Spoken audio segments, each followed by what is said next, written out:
Hi, Nancy. How are Yes, you? I'm good. It's always good to spend time with you. It's always good to be with you too.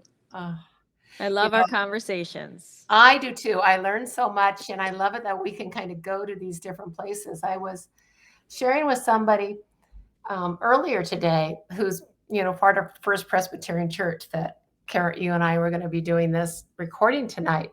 And I said, I'm so excited to talk about forgiveness because, I me who knows nothing. I think it's one of the three pillars of Jesus's teaching, right? Mm-hmm.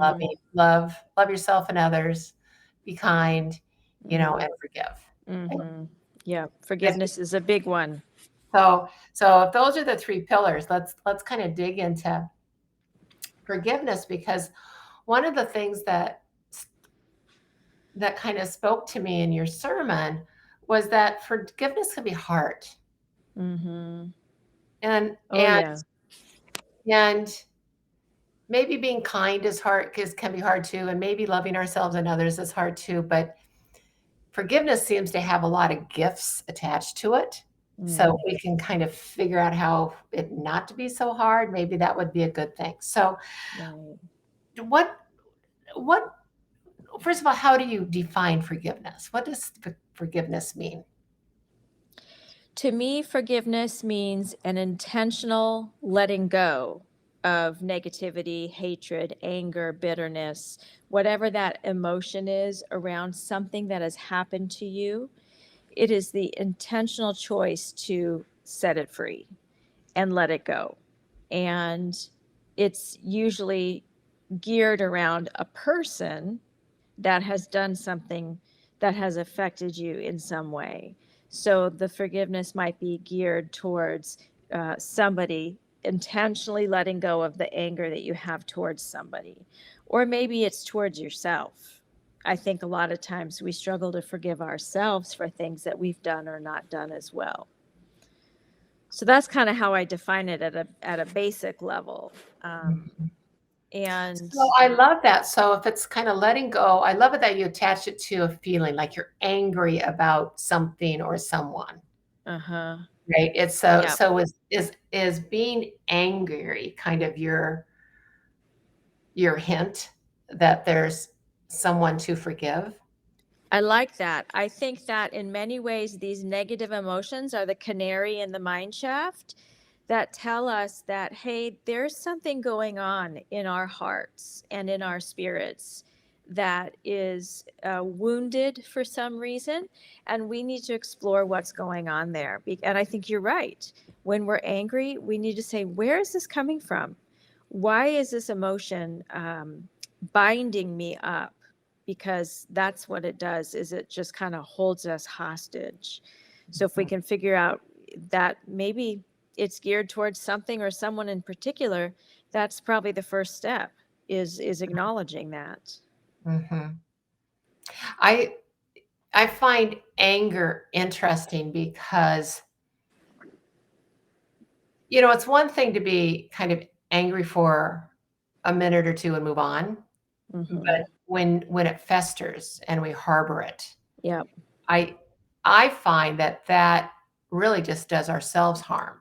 Like, we might be angry at another person, but it doesn't us being angry at somebody else doesn't hurt them. Mm-mm. It only hurts ourselves. That's right. Yeah. And I think sometimes we call it righteous indignation. And it's this sense of, well, I am right and I have been wounded by somebody and it's not fair. And so I think that we think if we hold this against them, it's going to hurt them, but it only hurts us. You're Mhm, right. mhm, Yeah. mhm. And I think sometimes that anger can make us sick. Oh, yeah. It's toxic to our spirit. And it makes us, and I in my sermon I mentioned that at first we might not notice anger and things like that because we feel so justified in being angry. Someone did this to me, and I'm angry, and that's okay. But then after a while, it starts to fester, it starts smelling bad, and we're like, what's going on? You realize you have this almost like an infection, but it's anger and it's bitterness, and if we don't wipe that slate clean regularly, it just builds and builds and builds, and it's much harder to wipe away. Mhm. It was interesting because I had an experience a couple weeks ago with a good friend, and I knew what she was sharing with me and exploring with me. She meant because she loved me. I Mm-hmm. mean, she does, and I would say, I'm like, I hear you, and I know this is coming from a place of love, um, but it hurt me, Hmm. too. And then I sat with that for a couple of days. Um, and it really kind of wrestled with, I wanted to take the learning, whatever the learning is, right? Mm-hmm. And to only send her love, not be, angry at her, mad at her, or even hurt by her. And it was interesting that, like in a dream a few nights later, she appeared as just a big bully. Hmm. And I thought, thank you for the lesson, because I was trying to figure out why I was so hurt. But in my dream allowed me to see, um, to be clear about some of her behavior. Uh-huh. And it just showed up. It was just, in this circumstance. But she's that way often. Hmm. And so I sometimes feel pressured or bullied into doing something that she wants to do. How interesting that it showed up in your dream that way. And wasn't that so interesting? I'm like, I get it. I get the lesson. Thank you. And I just sent her a lot of love. I get the message. And now I'm aware of some healthy boundaries I need to create with her. Mm-hmm. Right. Right. Because Yeah. but I had to sit with it. I had to sit with the hurt because I really did want to forgive her. But I'm like, I need the lesson. Right. I need to know what's in this for me. And it just happened to manifest in a dream. Um, it could manifest, I guess, in lots of different ways, but it was so clear in the dream. Mm-hmm. Hmm. Wow. And it was just so nice to just be able to let it go. I like what you say about just sitting in it, sit with it, because I think that, the scripture that this sermon was based on is when Jesus tells us that we have to forgive, and not count how many times we forgive. And that if we don't forgive, we won't be forgiven. And that's very unsettling to me. So, my invitation to the congregation at the end of the sermon is just sit for a while in the discomfort of what we're being asked to do, because it is uncomfortable and it's complicated and it's sobering that we have to be that generous with our forgiveness, because that's very hard. So I like that idea of sitting with the discomfort. To get to till I know what's in it for me. Right.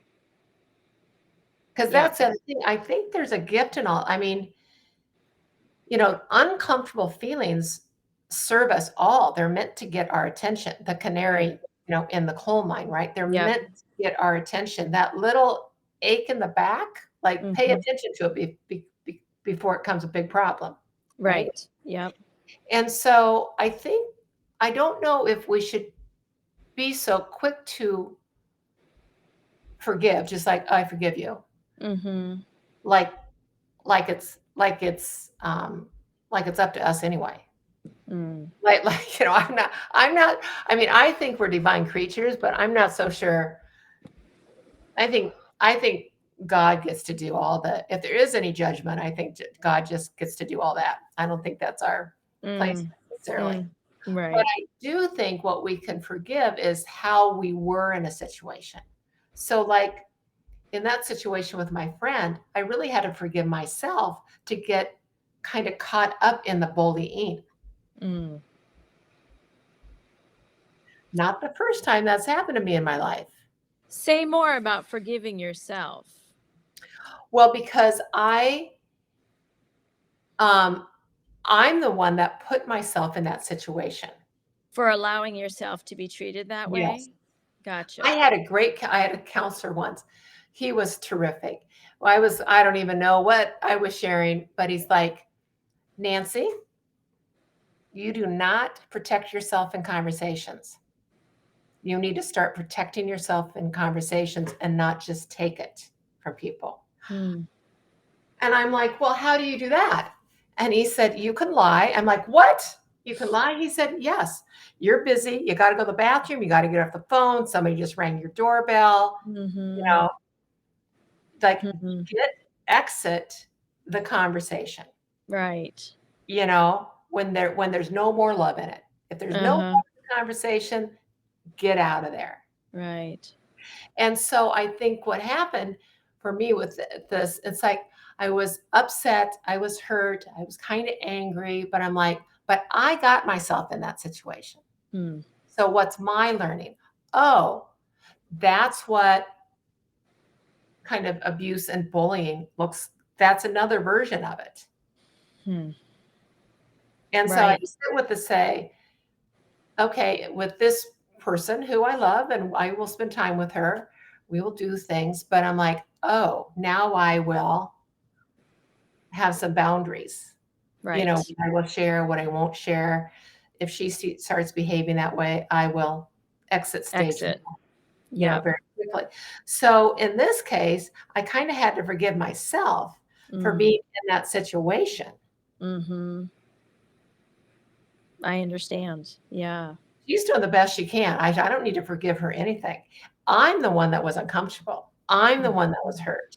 I'm the Mm. one that was angry. It is my work to do. Mm. Mm. Interesting. Yeah. Because Yeah. everybody's trying to do the best, and we don't know what somebody else's journey is. That's right. We don't. Absolutely. You know. Even if we've been through the exact same circumstances that they have been through, our journeys are different. Hmm. Hmm. And I find it interesting. I started doing this probably 15 years ago. Take the lesson and move on. Like if something wasn't comfortable for me, or I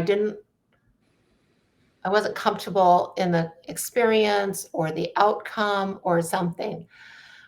I sit with it long enough to like, what can I learn from this that the next time I take the learning and apply it there? Right. And I think that's one way I forgive myself. I'm like, take the learning, Nancy, and move on. That's right. Because if you hadn't gone through that, you wouldn't be learning it. Hmm. And now it's like my friend, like, thank you for being a teacher. I don't have to forgive her anything. I get a thank you. Thank you for showing me another way. I do Mm. not protect myself in conversations. Mm. Mm. Because I mean, clearly it's a thing I'm meant to work on. All of us, sister. Yep. And we're not, I mean, we don't have to take it. Unfortunately, when terrible things happen to young children and what that don't always have options, but I think at a certain age when we can not take it, we have to Mm-hmm. not take it. And Mm-hmm. you went there too in your servant. It's like just because you forgive doesn't mean you forget. That's right. And just because we forgive doesn't mean we allow abuse. Yes. We don't allow people to continue hurting us, even if we're called to forgive them. Hmm. Yep. Hmm. And the whole phrase forgive and forget, I've always had a problem with that. And I do feel it's problematic in general because I don't think we're supposed to allow ourselves to be taken advantage of. And how do we allow ourselves to be protective without being aware of what has happened before? And so and I also think personally, I don't think it's possible to forget. It's in us. It becomes a part of our body, our memories. How do you just wipe that clean? And so I see it both from a practical standpoint. Like, I don't think it's possible to just forget something like that. Maybe if you're traumatized enough, you get to the point where you forget it out of protectiveness. But for most people, I think that trying to forget something is a hard thing. But more than that, even, I think we're supposed to learn something from our experiences. And how do you learn if you wipe that clean? And there's so many stories, that people you know, enduring such terrible, terrible, terrible events and devastating circumstances, they go on to use that to help heal others. Oh, yes.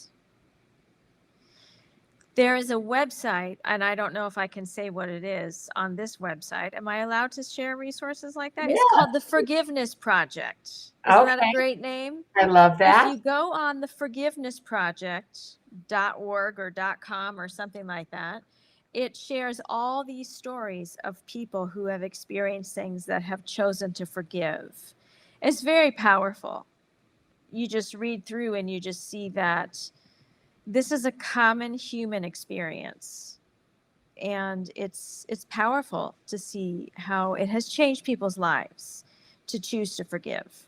So that's the other thing I want to explore with you. What's the gift? What are the benefits, of making a conscious choice to forgive? Yeah. Well, partly what we talked about before, which is the sickness that we get when we don't forgive, that just gets wiped clean. And when we can choose to forgive, I think who we really set free is our own selves, not the person that we're forgiving, although that can be life changing for them too. But, what if they don't ask for forgiveness? What if they don't want forgiveness? We still have to forgive so that our hearts can be set free. Otherwise, we are held hostage by this anger and hatred and fear. Fear, that's a big one. Um, so there's that positive emotional well-being that we get when we forgive. Also, I think that there's maybe a humility that comes out of forgiving, because we realize that they're just like us. The people that make bad choices, that's me. I make bad choices. That person made a bad choice. I'm going to forgive them because I know that at times I need forgiveness too. So maybe there's a humility that comes out of forgiveness that we need, because Mhm. I know one of my biggest struggles is, you know, I want to have genuine humility, and that's a journey. I think that's not always easy, especially in a culture where you're taught to be proud and independent and assertive, and all of those things have good sides to them, but it also has a downside. Ooh, can we talk about humility next? Sure, okay. That next week's sermon? Because I Yeah, think that would be fun to dig into. yeah. Um, yeah, that's interesting. So those are two of the things I see as benefits from forgiving. Do you see anything? I think I've shared this before, and I learned this recently that peace is always the prize. Mm, Like when we choose to forgive, when we choose to um, let go of something that is bothering us, or we make some decision. Um, Peace is the prize. mm-hmm. And I think that is also our internal guidance system saying right action Right, in this moment, in this circumstances. right. I like that image of that internal guidance system. Yeah. Yeah, peace is the prize. So it's kind of like this morning, I was in a business conversation. It was a short one. It was like 15 minutes long. We'd been emailing back and forth for about 4 weeks on something. He and I only needed 15 minutes because we were in alignment, but there was still like three other things that kind of need to happen. And and we sat down and I just looked him in the eye and in my mind, I just said, I love you. I see you. I love you. And I let him kind of, well, here's where we are with the latest, blah, blah, blah, blah, blah. I'm like, I totally understand. Totally understand. And I'm asking for something that this organization normally doesn't do. Okay. So I know I'm asking for an exception. And but what was great at the end is I'm like, whatever ever happens is right action. Mm. And it was just so peaceful. That's Right? great. It Yeah. wasn't, I didn't have to fight for, I wasn't fighting for something. I was clear on my request. I was kind about it. I know how the business mechanism works. So there were going to be layers to this. But it was really nice to have a sense of peace. Mm-hmm. Oh, yeah. To say I've operated, and when I say right action, it doesn't mean right along. I need to come up with another term, but it's kind of alignment with my divinity. When I have a sense of peace about something, I'm like, I know I've done the best I can to love myself and others in that circumstances. Yeah. And so, like, back to the situation with my friend, I got such a sense of peace about it because I'm like, now I know what to do next. Mm-hmm. Mm-hmm. Yeah. I think you're right. It is that internal monitor. And then, back to the story of the Bible and the years and the whatever. The thing is, so one of the things I will do with this friend of mine, I will share less about some things. Right. Because clearly she was also projecting. I was kind of getting, and she has a right to do that, but not in my story. Right. Yeah. And we were over dinner. I said, I almost didn't come and I almost didn't share. Mm-hmm. But I went to the dinner and I did share. Okay, that's what happened. I should have paid attention to my intuition. So here's the other thing about peace being the prize. When you're not at peace, a lot of times when I'm not at peace about something, it's because I didn't pay attention to my intuition. Right. Which I believe is a God-given thing. Yes. And so I didn't pay attention upstream. So I got the discomfort midstream. Right. And then I needed to do what's the learning and the forgiveness. I mean, that's a lot of energy. Why didn't I just pay attention to my intuitions? Because you're human.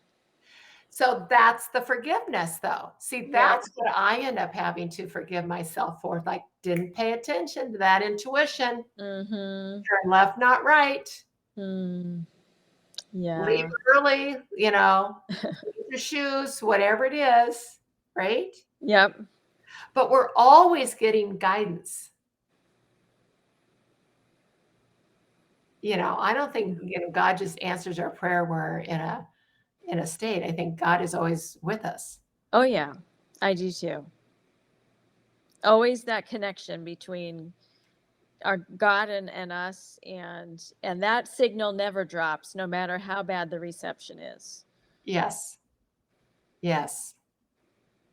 Yeah. And I think forgiveness has, and you said this earlier, we've gotten tripped up in this idea that we're right, it's our way, that should, and what I loved about that Bible story is like, it took hundreds of years, how many years, right? Hundreds of years. The thing is, you don't know somebody else's lesson. That's right. Right? Yeah. And so I'm just gonna, I don't wish this to be true. I'm just gonna play this out because I'm using this story with my friend. I will be less vulnerable with her. Yep. For help, that'll be my healthy boundary. Right. And that may or may not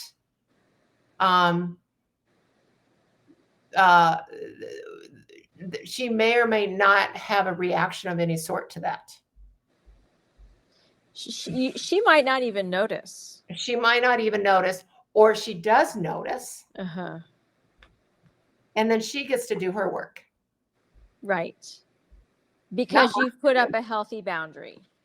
Yeah. I send her love and light every day. Mm-hmm. I'm not mad. I'm not nothing. But I think that's why we have to, what's our work? What's our lesson? What can Mm-hmm. we do? Yeah. If, are we in a situation that's not good for us? Can we get out? How can we get out? Who do we ask for help to get out? Because some people need help getting out. Yeah.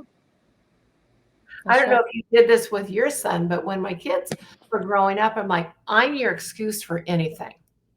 If you're in a situation that you don't want to be in, I am your excuse. You say, my mother would kill me if I did that. Yeah. Yeah. I would be grounded for life, and you can call me, no questions asked, anytime.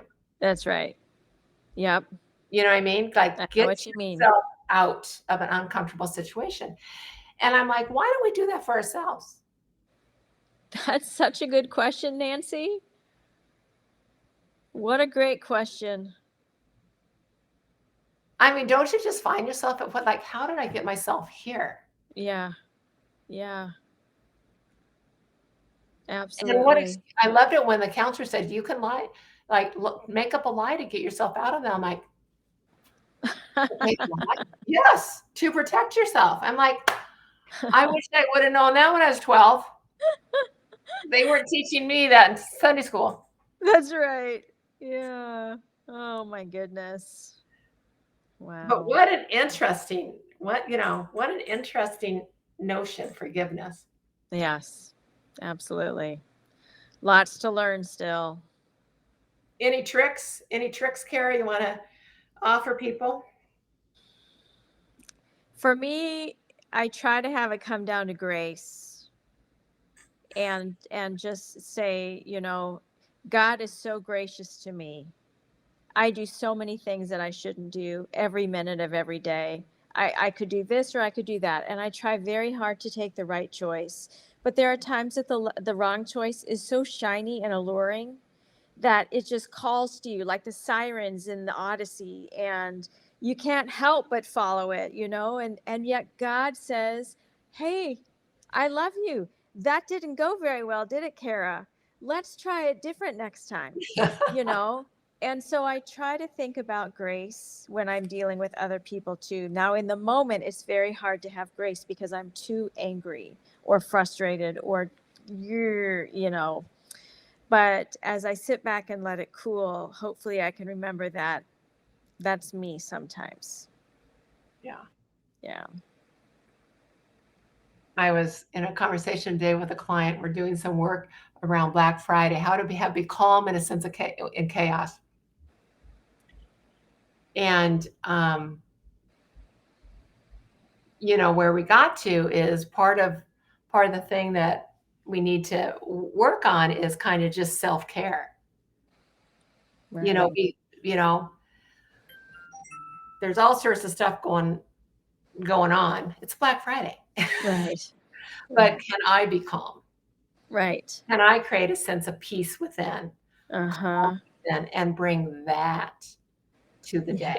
Right. As mobs are trying to knock down the sliding glass doors, Nancy's going to be out there having peace. Be the peace. Be the peace.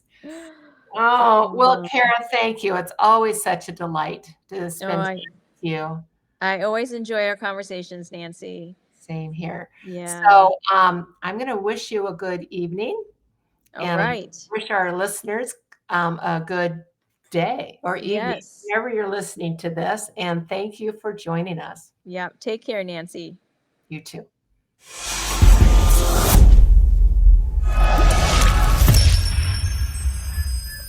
Thanks for joining us at First Presbyterian Church, where faith is nurtured, curiosity encouraged, diversity welcomed, and all are loved. Find out more about us at fpclincoln.org.